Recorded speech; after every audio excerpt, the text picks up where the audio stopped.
ইমাম মুয়াজ্জিন বাদে আর কারা এর সাথে জড়িত, ময়নার হত্যার সাথে জড়িত, তার থেকে আমরা জানবো ইনশাআল্লাহ। মাঝে মধ্যে অনেক লোকের সাথে আমি ফেসবুক কথা বলি, মানে কোনো সমস্যা হলে কেউ না কেউ আমার জানে, তো কেউ আমার কোনো দিনও জানে না, ফ্যামিলিতে তো না। আচ্ছা, এই বিষয়টাতে সরকার এবং প্রশাসনের কাছে আপনার যদি কোনো কিছু বলার থাকে আপনি বলতে পারেন।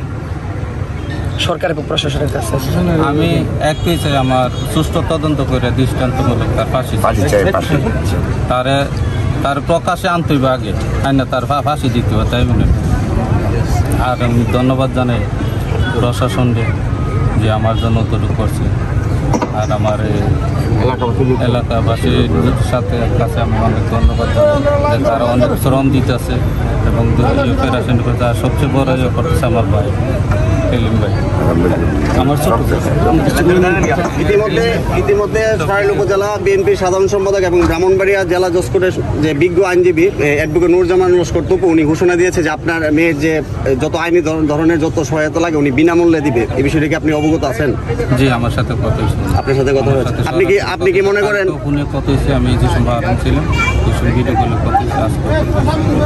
আপনি কি মনে করেন যে অ্যাডভোকেট নুরুজ্জামান লস্কর তপু যদি এই মামলাটা লড়াই করে আপনি কি নেই বিচার পাবেন কিনা আপনি মনে করেন কিনা? আমি ইনশাল্লাহ আশাবাদী। আচ্ছা, এখন না, আমি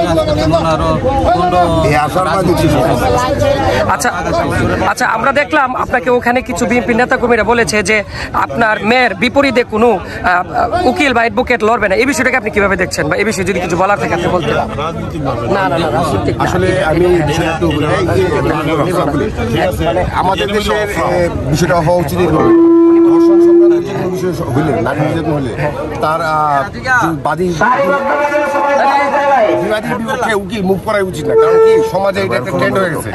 না হলে আমাদের নারীদের নিরাপত্তা নিশ্চিত করতে আমরা হিমশিম খাবো। যদি বাদী পক্ষকে ঘাম ঝরিয়ে আবার মামলায় লড়তে হয়, ন্যায় বিচারটা নিশ্চিত করতে তার পায়ের ঘাম মাথায় ফেলতে হয়, তাহলে আমাদের যে নারী অধিকারের কথাই বলি বা নারীদের নিরাপত্তার কথাই বলি, এটা আমরা নিশ্চিত করতে পারবো না। এটা হচ্ছে এটা নারী নয়, এটা মানে অবুঝ একটা শিশু, 9 বছর একটা বয়স একটা শিশু।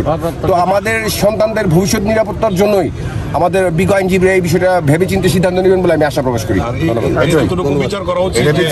দৃষ্টান্ত করা উচিত।